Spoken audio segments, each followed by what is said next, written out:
Casa Cultural de las Américas presenta el 9º Festival Internacional de Literatura, que convocará, como todos los años, lo más representativo de la poesía y de la narrativa de América y España en este episodio. Muchas gracias, Gloria Gerbitz. Estamos aquí para darle la bienvenida a la poeta mexicana Gloria Gerbitz, sin duda una de las voces más relevantes de la poesía mexicana y seguramente también de la escrita en América Latina. Gloria, un gusto que estés con nosotros aquí en el 9º Festival de Literatura de Casa Cultural de las Américas en Houston, Texas. Mira, muchísimas gracias, y tengo que decir que en esto tiene que ver lo de la presencia y la no presencia, que me apena muchísimo que no se pudo llevar a cabo, que estuviéramos en persona, porque realmente creo que los poetas invitados en esta ocasión, la verdad los considero yo también de primerísima línea, y conozco a varios de ellos, y me hubiera gustado mucho, mucho verlos, estar en persona, ese compartir, es que es muy distinto. He tenido, como todos nosotros, varias lecturas por Zoom. He llegado a tener, para mi sorpresa, mucha gente que lo ha visto, mucha. Tuve una que me hicieron de Ecuador, que tuve 2,700 personas que la vieron, que como comprenderás, para poesía jamás vas a juntar, digo, caray, yo no sé ni cuántas se puedan juntar para poesía. Y tuve otra que me hicieron de La Ibero, que también tuve 2,200, como dirían por estos rumbos, views o vistas. Pero sin embargo, la diferencia de tener a un público allí contigo, de estar compartiendo con los demás, pues, poetas, compañeros, con todos ustedes que han hecho esta invitación tan generosa, es completamente distinto. O sea, cuando haces estas cosas, por ejemplo, me da mucho gusto estarte viendo a ti, ver tu cara, ver tus ojos, en fin, pero casi está uno muy solo con esto de esta nueva forma.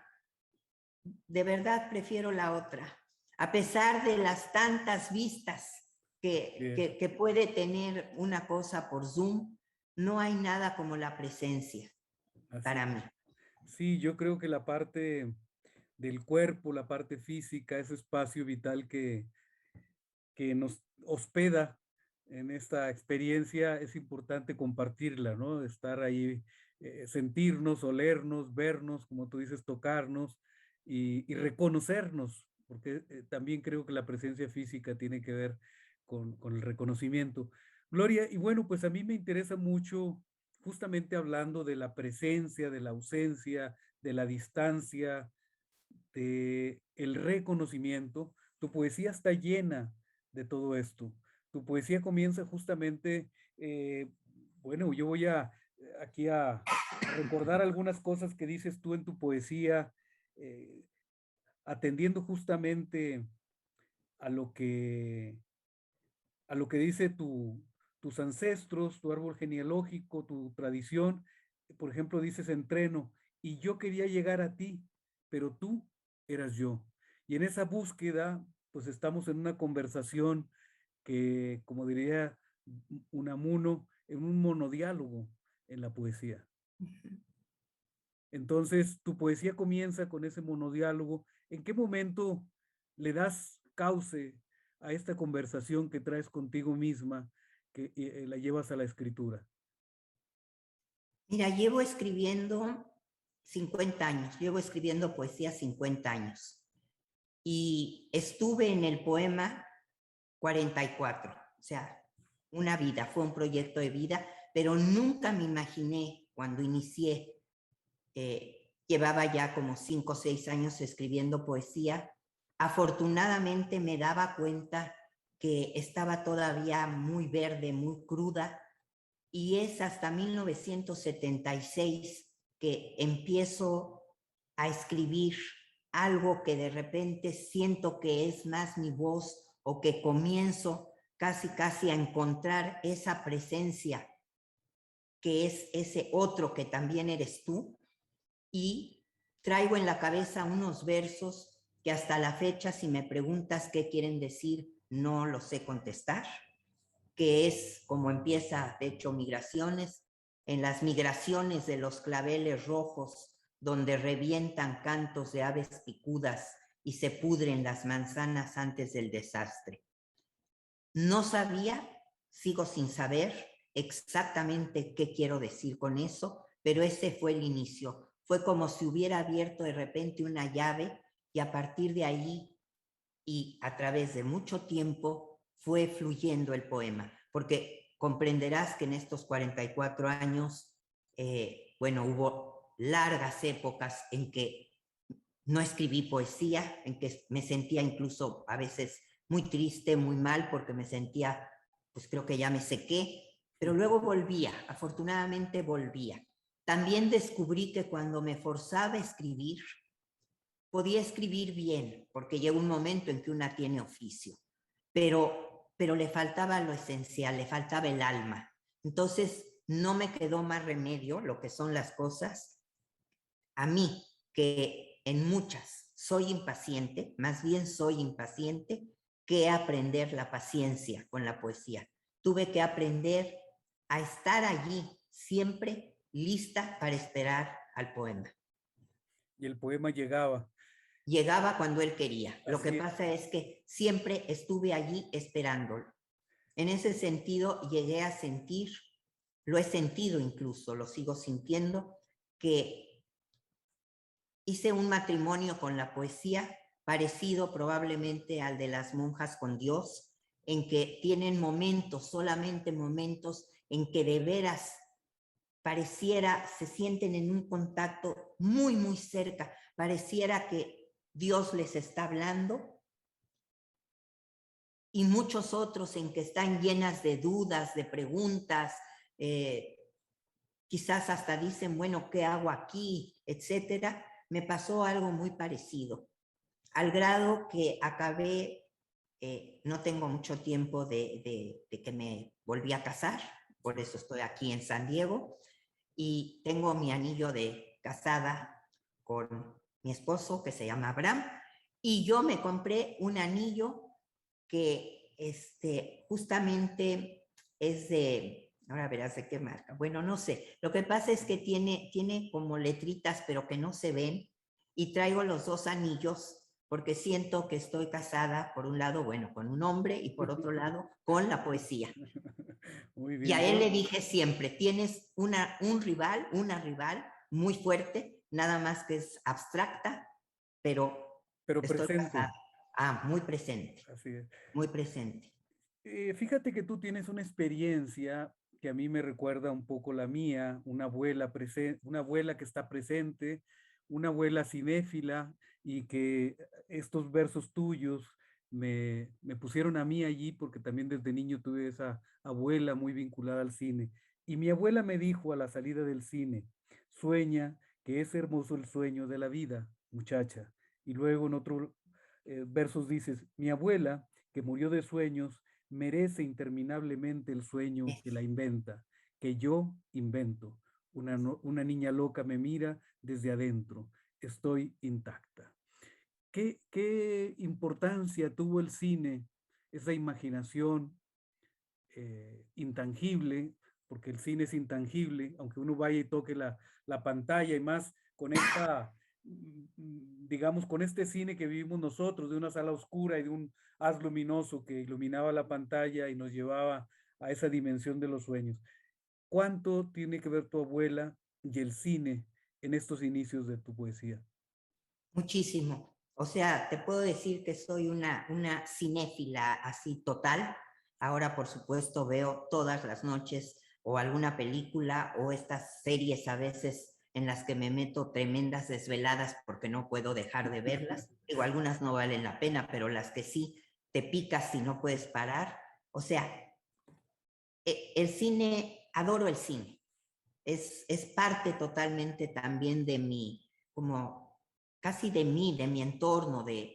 Y sí, justamente iba durante probablemente 2, 3 años, iba con mi abuela que mi abuela, esa abuela era de Puebla, era una señorita católica, muy católica de Puebla, que se enamoró de mi abuelo, que era un joven ruso-polaco que llegó a México cuando estaba terminando la revolución, se enamoraron, etcétera. Y esa abuela, mi abuela Carmen, me llevaba al cine los lunes. Yo creo que duró como 3 años, y esperaba yo siempre los lunes con mucho gusto, me compraba mis palomitas, íbamos mucho al cine Roble, todavía me acuerdo, y el cine tiene mucha importancia, incluso creo que hay cosas en mi poesía que tienen que ver un poco con el ritmo también del cine. Así es. Sí, así lo siento y tienen te iba a decir algo que aunque está la parte de la memoria, de la presencia de un relato, no es una poesía narrativa, es una No. poesía de imágenes, es una poesía de sucesión de imágenes y de emociones, y es una poesía además que no es alambicada, no es una poesía que busca el retorcimiento, digamos, retórico, sino que es una poesía directa, es una poesía que tiende a la sencillez, a depurarse a sí misma. En esa medida, te quería preguntar, porque me llama mucho la atención en lo aromático de tu poesía, la presencia de los pirules y los abedules, es decir, estas dos tradiciones y de estas dos, podríamos decir, estos dos imaginarios. Eh, Justamente a mí me intrigaba esa abuela rezando el rosario y decía, cómo Gloria, siendo de una tradición judía, está hablando del rosario, está hablando de la misa, y ahí ahora me vienes tú a revelar el Mira, enigma. José Ángel, con mi abuela me di cuenta que, aunque según que se convirtió al judaísmo porque se casó con mi abuelo, uno es lo que es siempre. O sea, mi abuela, como a mí me tenía confianza, traía siempre en su bolsa de mano, escondidito su rosario. Pasaba cualquier cosa así, más o menos que algo, y siempre decía, Ave María Santísima, el Señor nos ampare. O sea, ella era católica, si me entiendes, lo fue hasta el último día de su vida. Ya. Y esta presencia es muy interesante porque aquí también yo siento que en tu poesía hay una mística, que es una mística judía, pero que también está presente en la tradición de la mística cristiana, velada o presente o de manera declarada, pero tú haces una mixtura de tradiciones y haces un misticismo muy Gloria Gervitz. Ese misticismo que parecería que de pronto no tiene un sello, sino que es un misticismo muy tuyo. Pues seguramente lo es porque viví con ambas cosas, digamos, más que nada mi infancia y adolescencia, que te marcan, como sabes, para siempre. Sí me fui a un colegio judío, que también agradezco mucho haber estado en esa escuela. No fui ni siquiera porque mis padres no eran religiosos, no fui porque tenían un interés en particular en que yo fuera a una escuela judía. Fui por una razón muy simple y sencilla, porque quedaba relativamente cerca de donde vivía. Pero estoy muy agradecida porque esa escuela era de judíos bundistas, que son estos judíos no religiosos y que sí me imbuyeron, me dieron ese orgullo de toda esa cultura tristísimamente, terriblemente aniquilada por los nazis, como sabemos, y algunos de ellos incluso se llamaban lehrers, que quiere decir profesores. O sea, era una escuela lo que llamaríamos yiddishista, de judíos de Yiddish, no religiosa. No estaban desde luego en contra de Israel, pero más que nada nos imbuyeron de ese orgullo, de toda esa cultura, como dirían en alemán, Verschwottener Welt, ¿no? De ese mundo desaparecido que, pues digo, que todos sabemos que ocurrió. Es más, solamente las gentes que llegaron a México de mi familia, mi papá llegó a México en 1929, en agosto de 1929, casi con 9 años, venía acompañado de sus padres, de una hermana chiquita de 2 años, una tía Niusa, todos tenían unos nombres muy rusos, y de una tía, que es una historia bastante conmovedora, la digo muy rápido, del hermano mayor de mi abuelo, que ya tenía una hermana, su hermana, aquí en México, iba a decir aquí en México, pero uno siempre trae a México en el corazón. Y este hermano mayor de mi abuelo le dijo, tenía 4 hijas, y le dijo, León, se llamaba León mi abuelo, ¿no? En yiddish, Leibush. Le dijo, Leibush, por favor, llévate a una de mis hijas. Quiero que una de mis hijas llegue a América. Imagínate qué decisión tan difícil. ¿A cuál hija escoges? ¿A la mayor, a la más guapa, a la más inteligente, a la más pequeña? Escogieron, como suele ocurrir en esos casos, a la mayor. Entonces llegaron con esta tía Alcina, que venía solita, ella sí era una jovencita de 14, 15 años, y llegaron todos a México. Todos los que se quedaron, todos fueron aniquilados, o por los nazis o por Stalin. No quedó nadie. Dos fuerzas terribles de destrucción. Gloria, ¿podrías leernos algo de tu poesía para darle continuidad a esta conversación? Porque me gustaría luego regresar y preguntarte sobre el sentido de lo extraño, de la extranjería que hay en tu poema, en tu largo poema o tu libro poema o tus libros poemas Migraciones. ¿Quieres que lea algo justamente que tiene que ver con lo que estoy diciendo? Me imagino un poco voy a leer Aquí tengo que decirte que la voz que le doy, en especial a esa abuela paterna,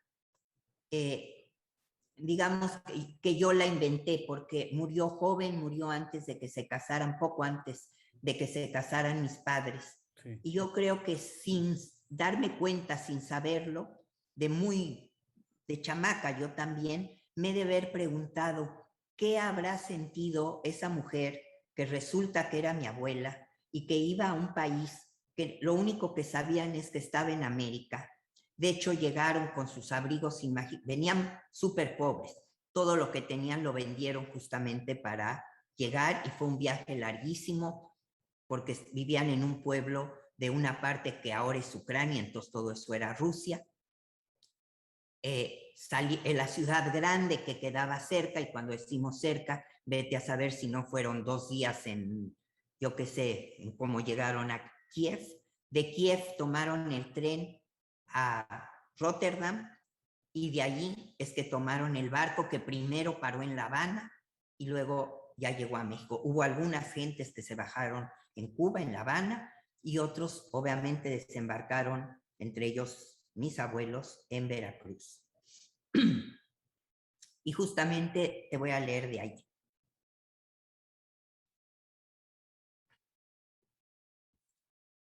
Una muchacha sola en el muelle.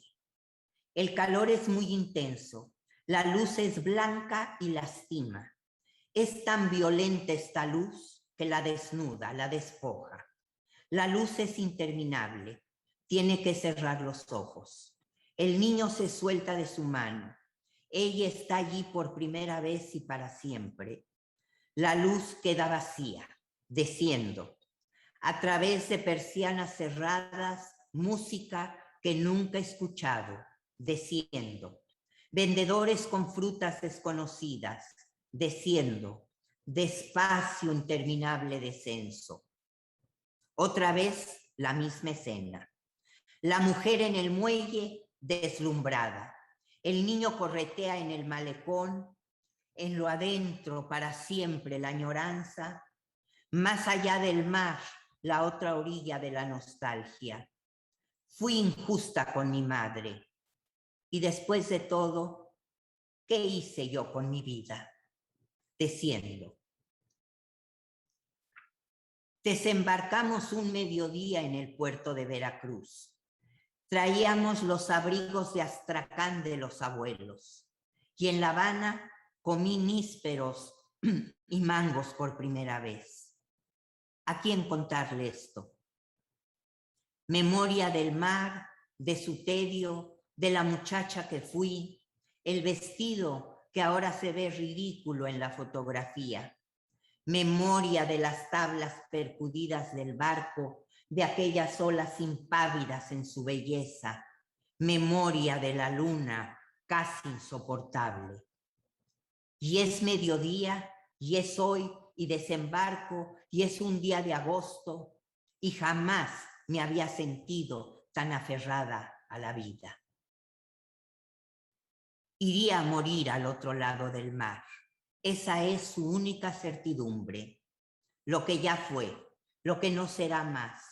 Nada de aquello que la inquietaba se trasluce en esa fotografía de antes de partir. El pelo recogido y el niño con ella en esas fotos anodinas de pasaporte. Ella es real solo hasta donde puedo imaginarla. ¿Hubiéramos sido amigas? Ahí lo dejo. Gracias, Gloria. Bueno, este es un fragmento de Migraciones que nos habla justamente del viaje, del cambio de situación y de este misterio que me parece que encarna en ti lo que en algunos versos refieres que más que la memoria es el olvido. Este olvido que comienza a tomar forma en tus poemas y lo que tú decías al inicio, no sé lo que quise decir y aún no lo sé. Y qué bueno que no lo sepas porque creo que ahí es donde encarna la vigencia la vigencia de la poesía. Perdón. Esta fuerza que tú traes de la recuperación, del olvido en la memoria, ¿cómo lo resuelves al inicio de esta obra, Migraciones? ¿Cómo haces para extraer ese lenguaje de lo no nombrado, de lo no dicho, a la escritura? No lo sé, no lo sé, la verdad no sé. Empezó En como... primera, ha habido muchos momentos con el poema diferentes, Sí. porque te digo, es un poema en el que yo he estado, como que dice, a veces he estado fuera del poema, pero de algún modo el poema y yo hemos estado conviviendo o convivimos durante 44 años. De hecho, lo extraño y sí siento un vacío también, y también una alegría el habernos soltado al fin el uno al otro. Claro. Tenía que llegar ese momento. Hay algo que me sorprende mucho de tu poesía, que me parece que a veces se le da diferentes interpretaciones, se habla de una mística, se habla de un espíritu genealógico, de extrañeza, etcétera. Pero está presente también el erotismo, y esa parte de la presencia del erotismo que tú combinas también con la contemplación, con la imaginación, está presente ahí. Y lo haces con mucha soltura, lo haces con mucha naturalidad. Es decir, utilizar ese erotismo en tu poesía, si no te costó en un momento dado pensando en, por ejemplo, en esta abuela católica, en estos tabúes, te quería preguntar eso. Pues tampoco sé, yo creo que las partes eróticas del poema son bien reales y simplemente, mira, te voy a decir algo que por cierto digo por ahí en el poema. La verdad es que pocas veces hablamos de lo que realmente nos importa. Generalmente hablamos mucho de esto, del otro, de lo que está pasando, pero de cosas que realmente nos importan hablamos muy poco. Sí. Por ejemplo, alguien se va, una pareja se va de viaje, manda una tarjeta, pues bueno, antes, ¿no? Ahora es diferente, pero mandaban una tarjeta postal o algo, la estamos pasando padrísimo, qué bonitos lugares, qué así. Pero ¿qué es lo que realmente pasaba? Lo más importante pasaba a puerta cerrada, en un cuarto, con dos personas que hacían el amor, que había una intimidad. De eso generalmente no se habla. Tampoco sé muy bien por qué me atreví a hablar de eso. Cuando te digo trabajé, como comprenderás, mucho sobre el poema, a nivel de irle quitando a través del tiempo muy al principio, tremendismos típicos de la época, muchas cosas que de pronto vi que no le agregaban, y además cuando me fui dando cuenta que me tomó a mí muchísimos años darme cuenta que en realidad era un solo poema, entonces también hubo cosas que quité que en realidad no estaban, lo que yo diría, mal, pero que ya no funcionaban dentro de un poema, que por más el poema acabó teniendo 260 páginas en la edición que considero la última con la que me siento más contenta y que fue publicada muy a principios de este fatídico 2020 por Libros de la Resistencia, que es una editorial española. Sí. Esa edición es realmente mi preferida. Desafortunadamente no la hay en México. La que hay en México, que dice que que fue publicada en el 2017 por Mangos de Hacha, en realidad salió hasta el 2018. Es muy cercana, pero en esta, otra vez, voy a decir algo de lo que me dices un poco de la presencia y la ausencia y el olvido, y pasó algo. En esa edición, yo, en que obviamente, porque casi siempre sentía con cada una que era la definitiva, quité muchas cosas y empezó a pasar algo extrañísimo. Un tiempito después de haberlas quitado, me despertaba luego en las mañanas con una que otra imagen de las que había quitado, como si recuerdas casi a alguien que murió y regresa y está ahí presente. Entonces, como regresaban esas imágenes, casi siempre las mismas, pues sí me dio curiosidad desde luego y vi en qué fragmento estaba. Y entonces me di cuenta que el fragmentito X, a lo mejor eran 5 versos o 6, los 2 versos, por ejemplo, que regresaban, esto ocurrió en varios fragmentos, esos 2 versos sí servían y tenía que regresarse, estaban casi pidiéndome que querían regresar al poema. Y el fragmento en realidad ciertamente ya no lo necesitaba el poema, pero los versos esos pedían regresar y los regresé. Lo más extraño es que regresaron a lugares totalmente diferentes, como que arma un rompecabezas y de repente una pieza que tenías puesta en un lugar y de repente queda en otra y esa otra era justo la que necesitaba. Tampoco sé por qué pasó eso ni cómo pasó, pero así fue. Así es el misterio de la poesía. Gloria, pues para despedirnos me gustaría que nos leyeras un fragmento más para concluir esta cápsula. ¿Hay alguno en particular que... Mira, voy a leer justamente el final de una parte en que hablo de un mercado. Bueno, en realidad, a mí me gustan mucho los mercados, tengo que decir eso, y he ido a muchos a través de mi vida, pero el mercado que más digo que es mágico, es el de Oaxaca. Entonces, es el que predomina. Entonces, me voy a permitir leer una parte en que hablo de esto.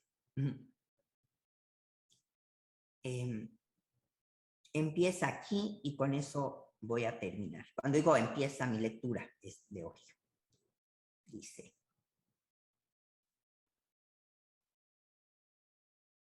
bueno, mira, desde aquí. Y olvidada en una caja de habanos, la fotografía de la abuela rusa en Xochimilco, en una trajinera cargada de alcatraces.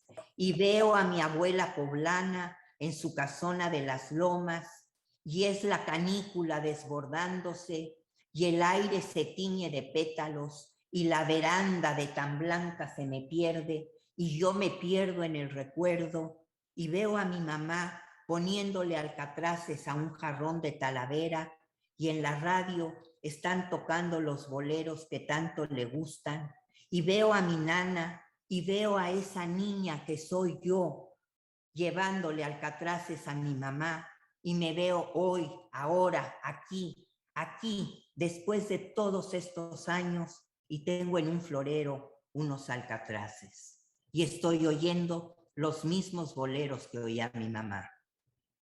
Y el tiempo se diluye en muchos tiempos y mi vida está hecha de muchas vidas. Mi nana y yo comemos en una fonda.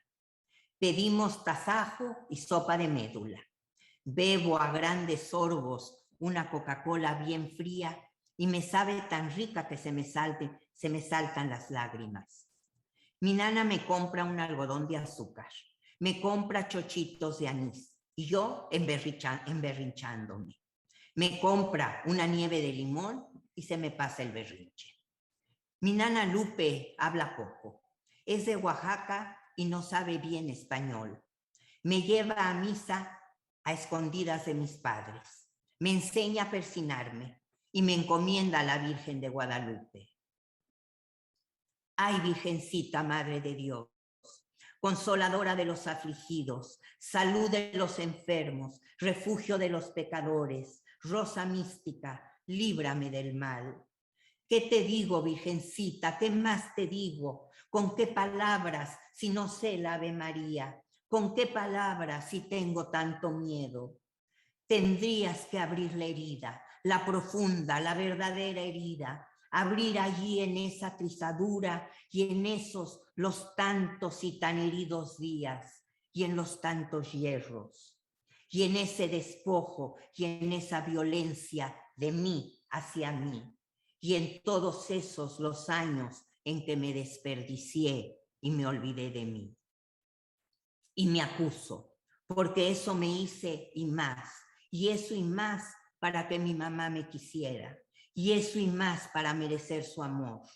Y sigo queriéndola, y sigo obedeciéndola, y aún muerta sigo obedeciéndola, y aún en contra de mí sigo obedeciéndola, y para ella y por ella ofrezco mi daño. Santificado sea su nombre, ruega por nosotras, ruega por nosotras, ruega por nosotras. Ni rezarte sé, Virgencita, ni el Padre Nuestro ni tus letanías me sé. Madre sin pecado concebida, la que está en falta soy yo que no he podido llegar a ser yo, y lo huérfano ahí de raíz. Y mi nana me cuenta de su nahual, y me dice que las niñas blancas no tienen nahual y que voy a estar siempre sola y desprotegida, y yo me abrazo a ella y lloro con ella, y ella me enreda en su rebozo. El rebozo huele a humedad y a sudor. Nunca más volví a oler ese olor tan de ella y tan solamente de ella. Un día se largó con el jardinero. Debe haber muerto hace mucho.